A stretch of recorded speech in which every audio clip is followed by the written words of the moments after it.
In the spirit of ripping off Schlatt's The Weekly Slap a little bit more, and because I'm also super, super interested in this topic, and it's a pretty big part of my life, and has been for like 4 to 5 years, I'm going to answer the question that actually a lot of you have asked me, how do I start investing? What do I do? What do I specifically do? What I recommend for you, which, spoiler, not financial advice or whatever, I'm just more or less going to tell you what I do, and then some good resources, and then the mentality of why you would do it in the first place. By the way, submit any questions you have to the email in the description, connorpugsbiz@gmail.com. The only stuff I get there or have gotten there for the last 5 years is, we'll pay you $5 to promote penis coin. It's not a scam, bro. I'm not doing that. But anyways, investing, what even is it? So there's a lot of things. There's like crypto and Forex and buying physical gold and real estate. A lot of that's complicated. A lot of that you can lose a lot of money in. Maybe not the physical gold. That might just not go anywhere. But that's not what I'm going to focus on. I'm going to focus on probably one of the best options and one of the easiest. It's called disinvesting in stocks. All a stock is a certificate that you own a little bit of a company. So for example, if you buy Apple stock, you own a little bit of Apple. So if Apple goes up, comes up with a great new product or just continues to generate more revenue and people think the company is going to be more valuable, then obviously your percentage will increase in value because the overall company, people are willing to buy more for, they're willing to pay more for it because, they think the company is going to be more valuable. It could also go down because the company makes some mistakes or whatever, but that's kind of the risk you play. You also get something called a dividend, which is for some companies, not all of them, but for some, when they get their earnings, like when they get their profits, maybe they think to themselves, yeah, we could reinvest this, but maybe that we're at a point where we're just so big, it's just not worth it for us to keep on trying to invent new stuff. Maybe we're like an energy company. Like there's no point in trying to invent the new iPhone, right? So we'll just pay it back to the people who own our company.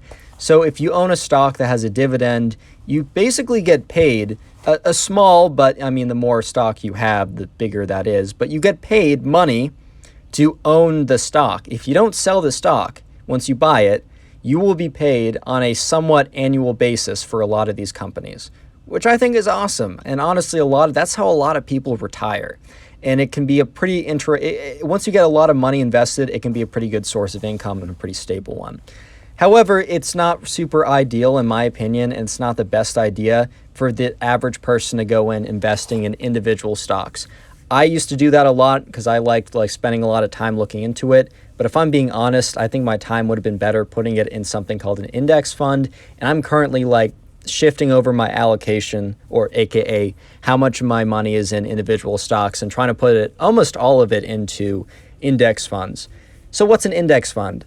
Buying an index fund is you buy it like you would buy a stock. However, it's kind of like instead of you own, this stock shows that you own a part of a company, an index fund shows that legally that you own how do I explain it? It's like a basket of companies. So if you own an index fund, you own a little bit of, for example, S&P 500 is the top 500 companies in the United States that sell their company on the stock market. If you buy an S&P 500 index fund, for one share of that stock, you own a little bit of all the top 500 companies. So all of a sudden, right, if one of those companies goes bust and their shares go to zero, which happens even to reputable companies sometimes, you won't completely lose because only 1/500th of what you just invested went to zero instead of all of it. That's why I think, and the returns are still really good. That's why I don't really like individual stocks as much, because there's a risk of it all going to zero. And I feel like with the S&P 500, if that goes to zero, you have bigger issues than your stonks, right? You got to go find some seeds, water, and go in a bunker if the S&P 500 goes to zero. I think the best thing that someone could do to set up an account, I don't know if you got to be 18. I think you got to be 18 if you're not going to sign up with a parent or something. You got TD Ameritrade, you got E-Trade, you got a lot of these websites. I would buy, not financial advice, look into this yourself, and I hate being the guy who's not financial advice and then gives financial advice. A really interesting place to look at, or a good place to start, Ticker symbol VOO. VOO. It's an S&P 500 index fund offered by Vanguard. Vanguard, not sponsored or anything. They're just a nonprofit, so they have really low expense fees, which you can look into on your own. The thing is, though, on average, the market will grow 7% per year. That does not mean it grows 7% per year. That's a misconception. It goes up 20, then down 10. It fluctuates all over the place. Really, the only way you lose long term is if you sell when you're down, especially if you're in an index fund.